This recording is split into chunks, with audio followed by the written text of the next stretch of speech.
परमेश्वर ने 6 दिनों में संसार की रचना की। पहले दिन प्रकाश बनाया, दूसरे दिन आकाश और जल को विभाजित किया, तीसरे दिन भूमि और पौधे बनाए, चौथे दिन सूरज, चांद और तारे बनाए, पांचवें दिन जल और आकाश के जीव बनाए और पृथ्वी का पहला मनुष्य जो कि आदम कहलाया उसको बनाया। फिर कुछ समय बाद, अच्छा परमेश्वर, ये सब पेड़ तो बहुत लुभावने हैं, पर वह दूसरा वृक्ष, उसका फल कैसा होगा? आदम, तू इस बाग में रह सकता है और किसी भी पेड़ का फल खा सकता है, लेकिन भले और बुरे के ज्ञान के पेड़ का फल मत खाना। जिस दिन तू इसे खाएगा तू मर जाएगा।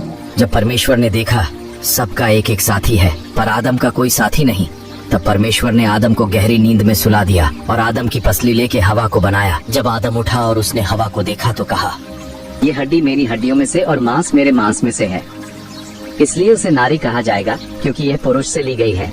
आदम और हवा परमेश्वर के साथ शांति और आनंद से रहते और बगीचे की देखभाल करते हैं।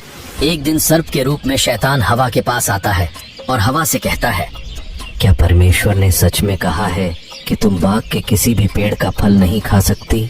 नहीं, हम बाग के हर पेड़ का फल खा सकते हैं, लेकिन जो पेड़ बाग के बीच में है उसके फल के बारे में परमेश्वर ने कहा है, तुम न उसे खाना और न छूना, नहीं तो मर जाओगे।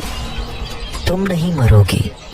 परमेश्वर जानता है कि जिस दिन तुम उसे खाओगी तुम्हारी आंखें खुल जाएंगी और तुम परमेश्वर जैसी हो जाओगी, भले और बुरे का ज्ञान पालोगी। फिर कुछ समय बाद, यह फल देखने में अच्छा है और इसे खाने से बुद्धि मिलती है, मैं इसे खाती हूँ। फिर हवा ने वो फल खाया और आदम को भी खाने को दिया। वे दोनों महसूस करते हैं कि वे नंगे हैं और अंजीर के पत्तों से अपने लिए कपड़े बनाते हैं।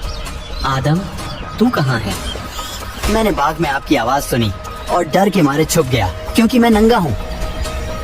किसने तुझे बताया कि तू नंगा है? क्या तूने उस पेड़ का फल खाया है जिससे मैंने तुझे मना किया था? हव्वा ने मुझे फल दिया और मैंने खा लिया। सर्प ने मुझे खाने के लिए धोखे से उकसाया और मैंने खा लिया। सर्प, तूने ये जो किया है इसलिए तू सब जानवरों में शापित है। तू अपने पेट के बल चलेगा और जीवन भर धूल खाएगा। मैं तेरे और स्त्री के बीच और तेरी संतान और उसकी संतान के बीच दुश्मनी कर दूंगा। वह तेरा सिर कुचलेगी और तू उसकी एड़ी पर काटेगा। हव्वा, मैं तेरे प्रसव के कष्टों को बहुत बढ़ाऊंगा। तू कष्ट के साथ बच्चों को जन्म देगी और तेरे लिए तेरा पति ही तेरा स्वामी होगा। आदम, क्योंकि तूने अपनी पत्नी की बात मानी और उस पेड़ का फल खाया जिससे मैंने तुझे मना किया था, इसलिए भूमि तेरे कारण शापित हो गई है।